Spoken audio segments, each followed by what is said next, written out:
I'm really glad to be here.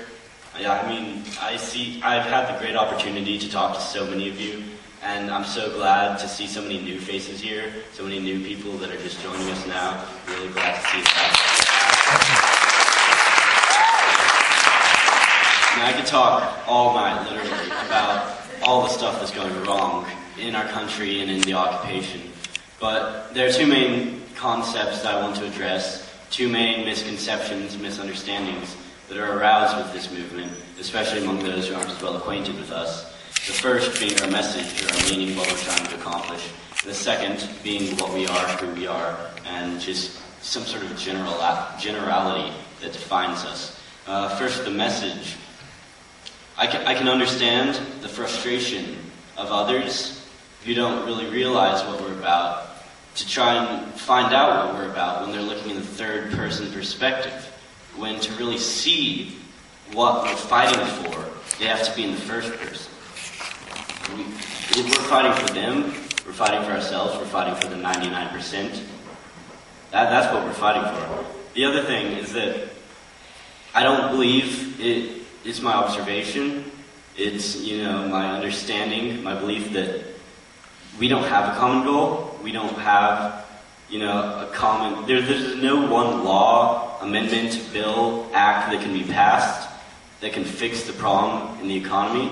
There's no one bill, law, amendment, or act that we are against and that set us into motion. This is a continual progress of things that has set us into this, and it is a continual progress that it will take to fix things in this country.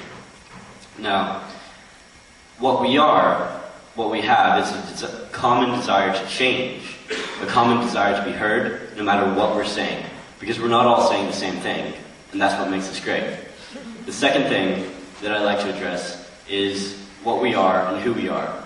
There are a lot of epithets that have been given to us that just because people like to give us a generality that summarizes our similarities and our commonalities, one word or one sentence, one phrase that can define 6 billion people. It's called the world, it's called the earth.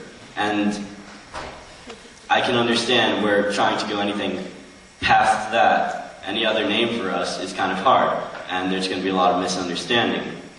Now, I'm not a communist, socialist, federalist, anti-federalist, radical, anarchist, conservative, liberal, Republican, Democrat, Tea Party, Pizza Party, anything.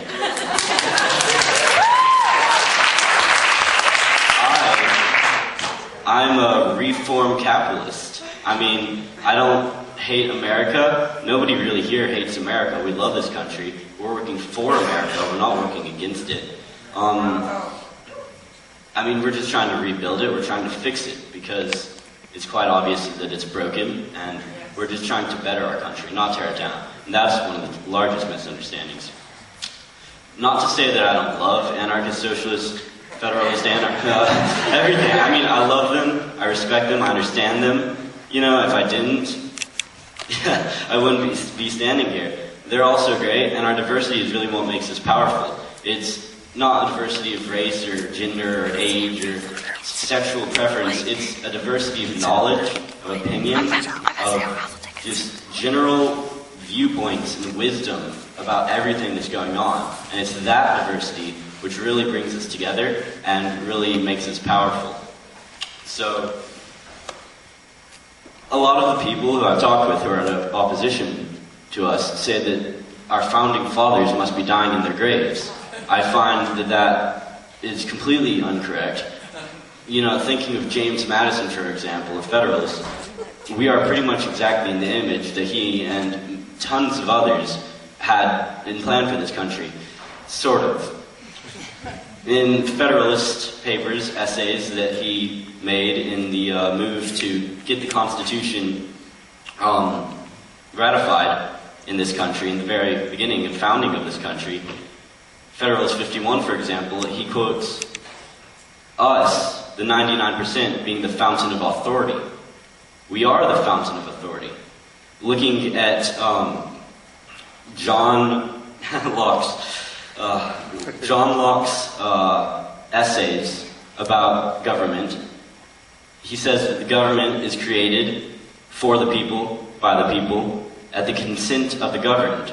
Right now, the governed do not consent to what is going on.